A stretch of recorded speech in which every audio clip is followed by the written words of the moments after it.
Olá pessoal, tudo bem? Dando sequência então às aulas de revisão de eletrodinâmica, eu mostro para você aqui um circuitozinho gerador, resistor, receptor. Então, a gente precisa ir um pouquinho mais fundo hoje nos receptores, entender para que eles servem, como a gente traz a matemática para essa conversa. Já havia comentado na aula anterior, né, que o papel de um receptor é roubar a energia do circuito, né, ou seja, pegar a energia elétrica e transformar a energia elétrica numa outra forma de energia muito específica, que é a energia de movimento, energia mecânica, energia cinética. Então, qualquer coisa que você ligue na tomada, por exemplo, e se mexa, ou que você coloque uma pilha e se mova, tem lá dentro um elemento de receptor. Coloquei aqui alguns exemplos para a gente tentar entender, né? Na nossa casa tem vários desses receptores. Um liquidificador, uma batedeira, uma furadeira, ventilador, processador de alimentos. E a gente até poderia pegar aí alguns exemplos de receptores que também têm acoplado nele um resistor.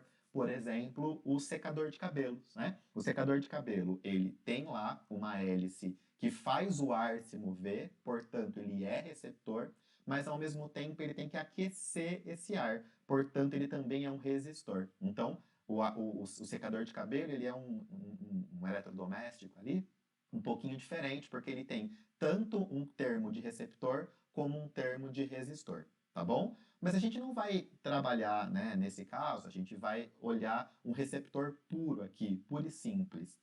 Vê se faz sentido para você o que eu estou desenhando aqui. Para começo de conversa, eu te mostro o símbolo que a gente utiliza no circuito para os receptores. E você vai perceber que ele é muito parecido com o símbolo do gerador. Eu tenho lá a plaquinha mais comprida, a plaquinha mais curtinha, ou seja, polo positivo, polo negativo, seguido ali de uma resistência interna. Só que a grande diferença entre o gerador e o receptor é que lá no gerador, lá das aulas anteriores, a gente viu que a corrente elétrica sai da placa positiva em um gerador. Aqui no receptor, a corrente elétrica chega na placa positiva. Então a gente percebe que a corrente elétrica ela chega na placa positiva e sai da placa negativa. Então a corrente elétrica aqui ela vai da esquerda para a direita, que é o contrário do que acontece num gerador. Então é muito importante que a gente fique atento num exercício de vestibular ao sentido da corrente. E é justamente a maneira como a corrente entra e sai desse elemento que vai me dizer se esse elemento é um gerador ou um receptor, como é o caso do meu exercício aqui. Dando continuidade, como ele é um receptor real, a gente precisa entender que ele vai ter dois elementos, assim como os geradores reais. Ele vai ter o elemento que rouba a energia para fazer o movimento acontecer, seja para fazer as hélices de um motor funcionarem, o eixo de uma furadeira rodar, as pás de um liquidificador mexerem, né? Então, esse movimento que o receptor foi feito para fazer está associado com esse termo, né? Que a gente vai chamar daqui para frente de força contra-eletromotriz. Como o meu quadrinho está te mostrando, a força contra-eletromotriz ela é justamente o gasto de energia, o gasto de tensão para produzir o movimento do receptor. Só que, de novo, como todo elemento do circuito, a corrente elétrica também vai sofrer uma dificuldade ao atravessar esse receptor. Portanto, o receptor também vai ter uma resistência interna de dissipação, de desperdício de energia na forma térmica, na forma de calor, na forma de aquecimento. Então, a resistência interna Rzinho, ela está associada com o gasto de energia, com o gasto de tensão, mas não para produzir movimento, mas para produzir calor, que é aquela energia desperdiçada, né, que eu não posso utilizar. Para a gente diferenciar um gerador de um receptor, a gente acaba colocando um apóstrofo, né, uma linha depois das letras. Então, se eu tivesse deixado só a letra E, seria a tal da força eletromotriz do gerador. Quando eu coloco E linha, E apóstrofo, isso me diz que é a força contra-eletromotriz. A mesma coisa acontece com a resistência Rzinho. Se fosse só Rzinho, era a resistência do gerador. Rzinho linha, Rzinho apóstrofo é a resistência do receptor. tudo bem? Do mesmo jeito, né, como a gente tem aqui a corrente atravessando o nosso receptor, quando a corrente passa pela resistência interna, a resistência interna vai ter, então, uma tensão associada a ela, que eu chamei aqui de U dissipado, U dis, que eu calculo de novo pela primeira lei de Ohm. A tensão dissipada na resistência interna é R' vezes I. Por que eu estou fazendo isso? Porque, de novo, do mesmo jeito que nós fizemos ali para os geradores nas aulas anteriores, eu posso fazer aqui uma brincadeira analisando o balanço energético dos receptores, no sentido de que eu posso fazer o seguinte, né? Como o receptor ele vai roubar energia de duas maneiras, ele rouba energia elétrica para produzir movimento, só que ele também rouba energia para produzir calor. Então, a energia total que ele rouba é a soma da energia produzindo movimento e da energia produzindo calor. Por isso que a gente vai dizer que a tensão total consumida no receptor é a tensão consumida para produzir movimento somada com a tensão consumida na forma de calor, na energia dissipada.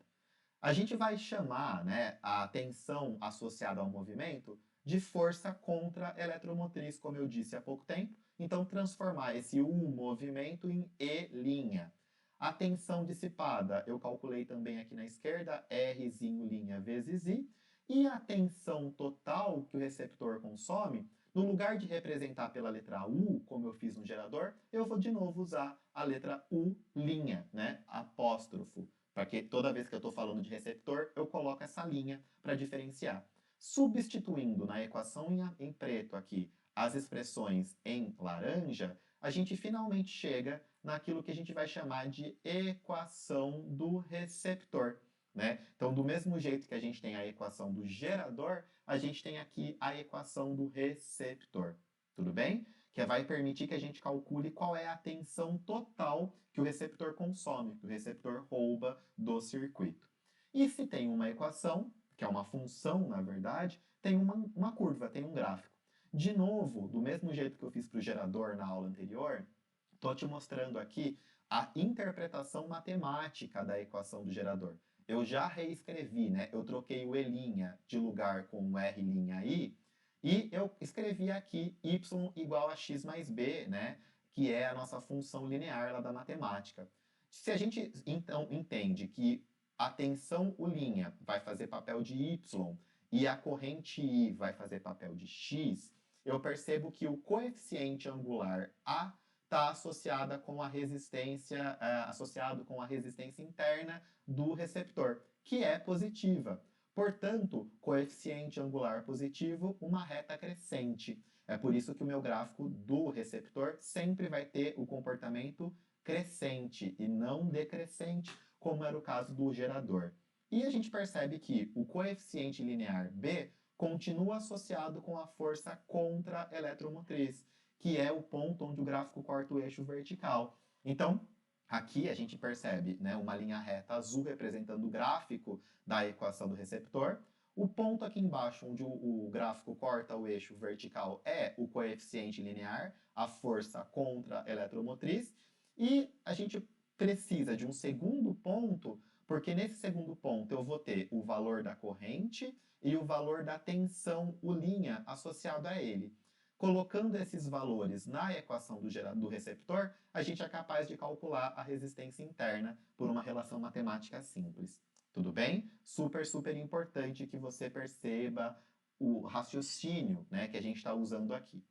Inclusive, falando em raciocínio, vamos terminar e aplicar, então, esse nosso gerador e aquele nosso receptor num circuito um pouquinho mais complicado. Então, perceba que nesse circuito da figura eu tenho um gerador, que é representado aqui pelo verde de cima, e um receptor, que é representado aqui pelo verde de baixo, com as suas respectivas forças eletromotriz e contra-eletromotriz e as suas respectivas resistências internas. Só que eles estão ligados também a uma resistência externa, né? A uma lâmpada, por exemplo, representada pelo R maiúsculo. O que eu tenho aqui? Como que eu posso dizer que a corrente elétrica está circulando? Como a gente já sabe que a corrente elétrica ela sai da placa positiva do gerador e ela chega na placa positiva do receptor, a gente percebe que nesse circuito a minha corrente elétrica circula no sentido horário, né, dos ponteiros do relógio. É muito importante que a gente saiba identificar o sentido de circulação da corrente fazendo esse raciocínio que eu acabei de fazer, tá certo? Dito isso, vamos ver se você entende. Lá no nosso resistor externo, eu posso aplicar a primeira lei de Ohm. Então, U é igual a RI. Eu chamei de UR aqui porque essa tensão U é a tensão sobre o resistor externo. Só que se a gente entender, né, que quem está fornecendo a energia é o gerador, e sabendo que o receptor ele também rouba a energia do circuito, a energia que vai sobrar para o resistor, Rzão, é a energia que o gerador fornece menos a energia que o receptor consome. Por isso que a tensão U que sobra para o resistor é igual à tensão U do gerador menos a tensão U' do receptor. Deu para entender o balanço de energia aqui?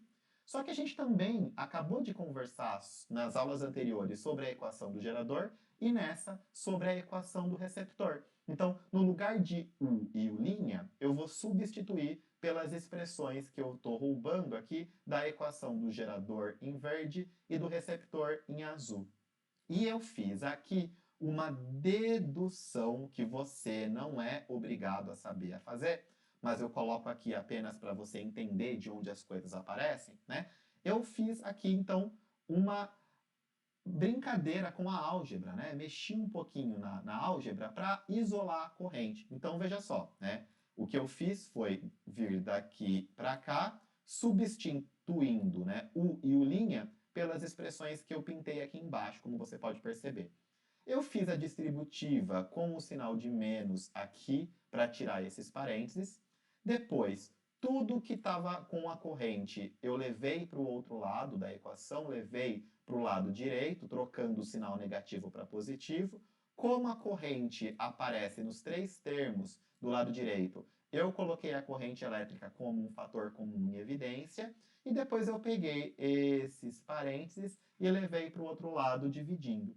E com isso, a gente chega numa expressão muito legal, conhecida como lei de Ohm generalizada, né? Então, essa lei de Ohm, ela é, na verdade, né, mais um passo da lei de Poulet. Então, nós vimos a lei de Ohm, a primeira lei de Ohm, nós vimos na sequência a lei de Poulet, que era já uma complicação da primeira lei, e essa é a primeira lei de Ohm generalizada. É onde a gente tem aí todos os elementos possíveis que um circuito pode ter quando ele tem gerador, resistor e receptor, tá certo? Então, é bacana usar a lei de Ohm generalizada porque ela permite que a gente calcule a corrente elétrica de um circuito de um jeito muito simples, sem que a gente precise usar toda essa álgebra que eu te mostrei aqui. É uma formulinha pronta que a gente pode lembrar, né, se a gente tiver boa memória, para resolver problemas de gerador, resistor, receptor num estalar de dedos. Tá certo? Vou parando por aqui. Até a próxima. Tchau, tchau.